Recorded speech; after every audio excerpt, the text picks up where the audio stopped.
ప్రభుత్వం యొక్క నిర్లక్ష్యం వల్ల లక్షలాది మంది రైతులు ఇలా హరిగోసపడుతున్నటువంటి పరిస్థితి ఉన్నది. ఈ ముఖ్యమంత్రికి రైతులంటే చిన్న చూపు ఉన్నది. యూరియా బస్తాలు సరఫరా చేయడంలో ప్రభుత్వం ఫెయిల్, రైతు బంధు వేయడంలో ప్రభుత్వం ఫెయిల్, కరెంటు సరఫరా చేయడంలో ప్రభుత్వం ఫెయిల్, ఆరుగాలం కష్టపడి పండించిన పంట కొనడంలో కూడా ఈ ప్రభుత్వం ఫెయిల్ అయిపోయింది. అంటే ఈ ప్రభుత్వానికి రైతులంటే పట్టింపు లేదు, రైతులంటే లెక్కలేనిటట్టుగా రాష్ట్ర ప్రభుత్వం వ్యవహరిస్తూ ఉంది. గతంలో బీఆర్ఎస్ ప్రభుత్వం ఉన్నప్పుడు ఎప్పుడు కూడా ఈ రకమైన ఇబ్బంది రాలేదు. బీఆర్ఎస్ఏ కాదు, నాకు తెలిసి సమైక్య రాష్ట్రంలో కానీ గతంలో ఏ ప్రభుత్వం అధికారంలో ఉన్నా రైతులకు ఇంత గోస మాత్రం ఎన్నడూ పడలేదు. అది రాజశేఖర రెడ్డి ఉన్నప్పుడా, రోషయ్య గారు ఉన్నప్పుడా, కిరణ్ కుమార్ రెడ్డి ఉన్నప్పుడా, కేసీఆర్ గారు ఉన్నప్పుడా, ఏ ముఖ్యమంత్రి ఉన్నా ఇంత బాధ మాత్రం రైతులకు ఎప్పుడు కలగలేదు. ఫస్ట్ టైం రైతులు ఈసారి చాలా ఇబ్బందులు పడుతున్నటువంటి పరిస్థితి ఉన్నది. ఉత్తమ్ కుమార్ రెడ్డి నిన్న 70 లక్షల మెట్రిక్ టన్నులు కొంటాము అంటుండు. ఉత్తమ్ కుమార్ రెడ్డి నీది నోరా మోరా? నువ్వే మొన్న ఏమన్నావు? 90 లక్షల మెట్రిక్ టన్నులు కొంటా అన్నావు. ఇవాళ ఏమంటున్నావు? 70 లక్షల మెట్రిక్ టన్నులు కొంటా అంటున్నావు. అంటే 20 లక్షల మెట్రిక్ టన్నులు ఎగబెడుతున్నావా? నువ్వే నీ నోట్తోనే నువ్వేమన్నావు? 1,40,00,000 మెట్రిక్ టన్నుల పంట పండుతున్నది, అందులో 90 లక్షలు ప్రభుత్వం కొంటది అని చెప్పినావు. ఇవాళ ఏమంటున్నావు? 1,40,00,000 మెట్రిక్ టన్నుల పంట పండుతుంది, అందులో సగం 70 లక్షలు కొంట, మిగతా 70 లక్షలు ఎగబెడతా అంటుండు ఉత్తమ్ కుమార్ రెడ్డి. అంటే మిగతా 70 లక్షలు దళారులకు అమ్ముకోవాలనా? ఏం చేయాలి?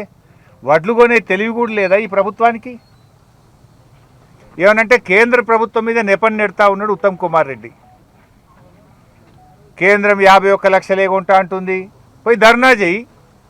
ఆనాడు కేసీఆర్ గారు ముఖ్యమంత్రిగా ఉన్నప్పుడు ఢిల్లీ వడ్లు కొనకపోతే ముఖ్యమంత్రి గారు, మంత్రులము, ఎమ్మెల్యేలం ఢిల్లీకి పోయి ధర్నా చేసినాం. మేము ముఖ్యమంత్రి, మంత్రులం ఢిల్లీకి పోయి వడ్లు కొంటవా కొనవా అని చెప్పి కేంద్ర ప్రభుత్వం మీద ఒత్తిడి తెచ్చే విధంగా ఢిల్లీలో ధర్నా చేసి కేంద్ర ప్రభుత్వం మెడలు వంచి వడ్లు కొనిపించినాం. ఆ రోజు నీకెందుకు చేతనైతలేదు? కేంద్రం కొనకపోయినా కేసీఆర్ వడ్లు కొన్నాడు, రైతులకు ఇబ్బంది కాకుండా చూసుకున్నాడు. నువ్వు ఢిల్లీ పోయి ధర్నా చేయి, కేంద్రం మీద ఒత్తిడి తీసుకురా, రైతులకు ఇబ్బంది కాకుండా వడ్లు కొనుగోలు చేయి. అంటే 1,40,00,000 మెట్రిక్ టన్నుల వడ్లల్లో 70 లక్షలే కొంటా, ఇక 70 లక్షలు ఎగబెడతా అంటే ఆ రైతులు సగానికి సగం ఎగబెడతా అంటున్నావు నువ్వు. ఆ రైతులు ఏం కావాలని అడుగుతా ఉన్నా. మొన్నటికి నిన్నటికి 20 లక్షల మెట్రిక్ టన్నులు ఎందుకు మాయం చేసినావు అని అడుగుతా ఉన్నా. రేవంత్ రెడ్డి అంటుంటాడు, ఎవరైనా తాలు పెడితే తోలు తీస్తా అని రేవంత్ రెడ్డి హైదరాబాద్లో కూర్చొని డైలాగ్ కొడతాడు.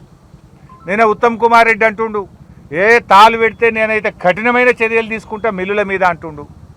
నేను అడుగుతున్నా, ఇవాళ పొద్దున్నుంచి నా నియోజకవర్గంలో నాకు 20-30 ఫోన్లు వచ్చినాయి.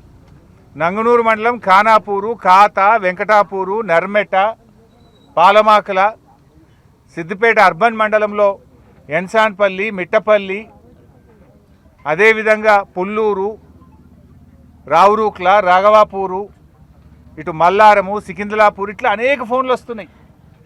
43 కిలోలు పెట్టమంటున్నారు సార్, మిల్లులు దించుకుంటలేరు సార్, 43 కిలోలు ఇస్తేనే మేము దించుతామని మిల్లులు అంటున్నారు. అంటే ఒక బ్యాగు మీద 2 కిలోలు ఎక్కువ పెట్టమంటున్నారు. అంటే క్వింటాల్కు 5 కిలోలు పోతుంది, ఎకరాకు 150 కిలోలు పోతుంది. అంటే రైతు ఎంత నష్టపోవాలి? ఈ తరుగు మీద మీ ప్రభుత్వం ఈ డైలాగులే తప్ప యాక్షన్ లేదా? రైతులు కానీ మా కోఆపరేటివ్ చైర్మన్లు డిఎస్ఓ గారికి ఫోన్ చేస్తే జిల్లా అధికారి ఏమంటుండంటే, మీరు మిల్లులతో మాట్లాడుకొని ఏడుకోవాడికి. డిఎస్ఓ బాధ్యత తీసుకోవాల్సిన జిల్లా అధికారి రైతులతో ఏడుకోవాడికి మీరు మిల్లులతో మాట్లాడుకోండి అని రైతులకు సమాధానం చెప్తున్నారు. ఇదా చెప్పాల్సిన బాధ్యత? ఇవాళ ఏ మంత్రి అన్న ఈరోజు వరకు ఒక కొనుగోలు కేంద్రానికి వచ్చిండా? ఏ అధికారి అన్న తిరుగుతూ ఉన్నారా? ఇలా పట్టింపు లేదు. ఈరోజు రాష్ట్ర వ్యాప్తంగా రాస్తారోకోలు అవుతున్నాయి. మిట్టపల్లిలో రాస్తారోకో అవుతుంది, నంగునూరులో రాస్తారోకో అవుతుంది, చిన్నకోడూరు మండలంలో రాస్తారోకో అవుతుంది. పాపం ఏం చేయాలనో అర్థం కాక రైతులు రోడ్లు ఎక్కుతున్నా కూడా ఈ ప్రభుత్వానికి కనికరం లేకుండా పోతూ ఉంది. ఇలా రోహిణి కార్త్ వచ్చినా ఇంకా కళ్ళాల్లో వడ్లు అన్నీ ఉన్నాయి. రోహిణి కార్త్ వస్తే జనరల్గా రైతులు దుక్కి దున్నడం స్టార్ట్ చేస్తారు, వానాకాలం ప్రిపరేషన్ స్టార్ట్ చేస్తారు, వర్షాకాలానికి వ్యవసాయ పనులు ముమ్మరంగా చేసుకునే సమయం వచ్చింది. రోహిణి కార్త్ వచ్చినా ఎక్కడి వడ్లు అక్కడనే ఉన్నాయి. 1,40,00,000 మెట్రిక్ టన్నుల వడ్లు పండితే ఇప్పుడు కొన్నది 50 లక్షలే. 1/3 కొన్నావు, ఇంకా 2 వంతులు ఉన్నది. 1 వంతు కొన్నావు, ఇంకా 2 వంతుల వడ్లు ఆనే ఉన్నాయి. రోహిణి కార్త్ వచ్చినా వడ్లు కొనే దిక్కులేని పరిస్థితి ఏర్పడ్డది. రైతులు గుండెలు బాదుకొని రోడ్లెక్కి చెప్తా ఉన్నారు. కానీ ఈ రేవంత్ రెడ్డికి, ఈ ప్రభుత్వానికి కళ్ళు కనబడతలేవు, చెవులు వినబడతలేవు. నిజంగా మీకు కళ్ళు కనబడితే రైతుల బాధలు మీకు కనబడేటి, రైతుల కన్నీళ్ళు మీకు కనబడేది. గుండెలు బాదుకొని రైతులు చెప్తుంటే రైతుల బాధలు, ఆర్తనాదాలు మీ చెవులకు వినబడాలి. కానీ మీకు కళ్ళు కనబడతలేవు, చెవులు వినబడినది మొద్దు ప్రభుత్వంగా మారిపోయింది మీ ప్రభుత్వం. రైతుల గుండెలాగిపోయిన ఈ ప్రభుత్వము, ఈ రేవంత్ రెడ్డి గుండె కరగడం లేదు. కుప్పల మీదనే పిట్టల్లాగా రైతులు వాలిపోతున్నారు. నిన్న కొల్చారం మండలంలో మెదక్ జిల్లాలో ఒక రైతు చనిపోయినాడు. ఇప్పటికి రాష్ట్రంలో 10-12 మంది రైతులు చనిపోయినారు. ప్రభుత్వం ధాన్యం కొనడం లేదని బాధపడుతున్నారు. ఇప్పుడే ఒక మహిళా రైతు కలిసింది ఇక్కడ, నాగలక్ష్మి. మక్కలమ్మినము, ఇంతవరకు రూపాయి రాలే. నెల రోజులైంది సార్ నేను ఎన్సాన్పల్లిలో వడ్లు పోసి, ఇంతకు సంచులు కూడా ఇయ్యలేదని నాగలక్ష్మి చెప్తా ఉంది. ముఖ్యమంత్రి ఏం డైలాగులు కొడుతుండు? మిషన్ మోడ్లో వడ్లు కొనుండ్రు అని హైదరాబాద్లో కూర్చొని డైలాగ్ కొడుతుండు. మిషన్ మోడ్ అట. నీది మిషన్ మోడ్ కాదు రేవంత్ రెడ్డి, నీదంతా కమిషన్ మోడ్. మిషన్ మోడ్లో కొంటే నత్తలు కూడా సిగ్గుపడతాయి. నీ వడ్లు కొనే పద్ధతి చూస్తే నత్తలు కూడా సిగ్గుపడతాయి.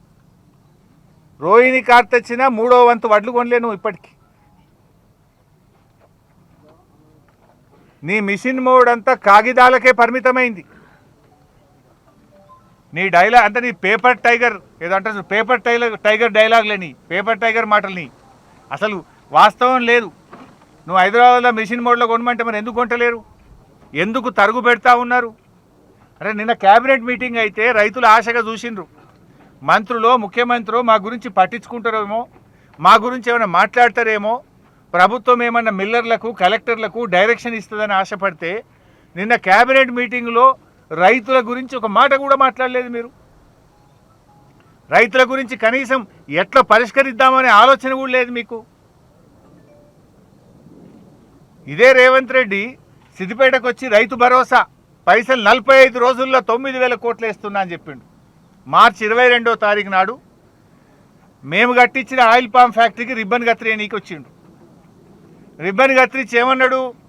45 రోజుల్లో 9,000 కోట్లు మొత్తం రైతు బంధు పైసలు ఇస్తా అన్నాడు. మార్చి 22 పోయింది, ఏప్రిల్ 22 పోయింది, మే 22 పోయింది, ఇలా మే 25వ తారీఖు. నువ్వు 45 రోజులు అన్నావు, ఇలాంటికి 63 రోజులైంది. 63 రోజులైనా 2 ఎకరాలకే రైతు బంధు పడ్డది. ఇదివరకు మిగతా పైసలు పడనే లేదు. అసలు నువ్వు ఏదన్నా మాట చెప్తే మాట మీద నిలబడే రకమే కాదు. నువ్వు అన్ని అబద్ధాలే చెప్తావు. నువ్వు సిద్దిపేట గడ్డ మీద 45 రోజుల్లో మొత్తం రైతు బంధు వేస్తా అని చెప్పినావు. ఇవాళకి 63 రోజులైనా ఇంతవరకు నీ రైతు బంధు పైసలు పడలేదు. నువ్వు దేవుని మీదనే ఒట్టు పెట్టి మాట తప్పిన రకం. నువ్వు కనబడ్డ దేవుని మీదలో ఒట్టు పెట్టినావు. కొమరెల్లి మల్లన్న మీద పెట్టినావు, యాదాద్రి లక్ష్మీనరసింహస్వామి మీద పెట్టినావు, ఏడుపాయల అమ్మవారి మీద పెట్టినావు, మెదక్ చర్చి మీద పెట్టినావు. 15 ఆగస్టు కల్లా రుణమాఫీ చేస్తా అన్నావు. 2 15 ఆగస్టులు పోయినాయి, ఇదివరకు రుణమాఫీ కాలే. దేవుని మీద ఒట్టు పెట్టి రుణమాఫీ చేయని నువ్వు 45 రోజుల్లో రైతు బంద్ వేస్తా అంటే అది మాత్రం నువ్వు అమలు చేస్తావా? అన్నీ నీ డైలాగులే, పేపర్ టైగర్ మాటల్ని.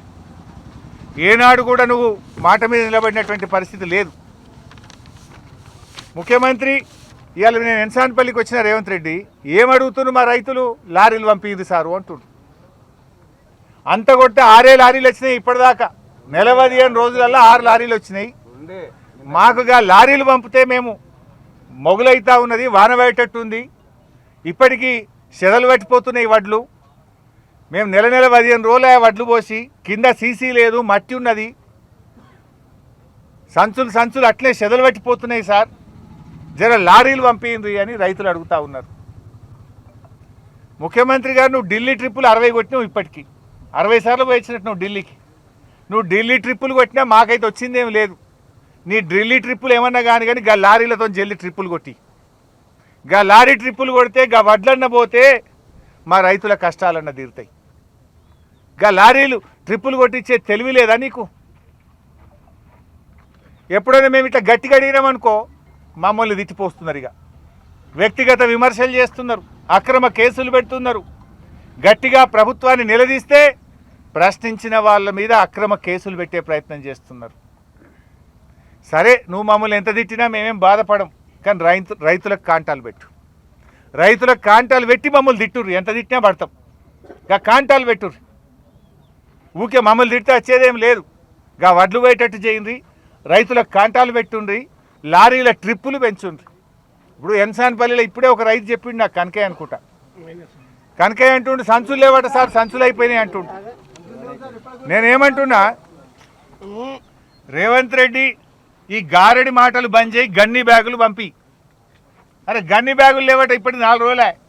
గా సంచులు పంపే తెలివి లేదా నీకు? సంచులు పంపవైతివి, లారీలు పంపవైతివి.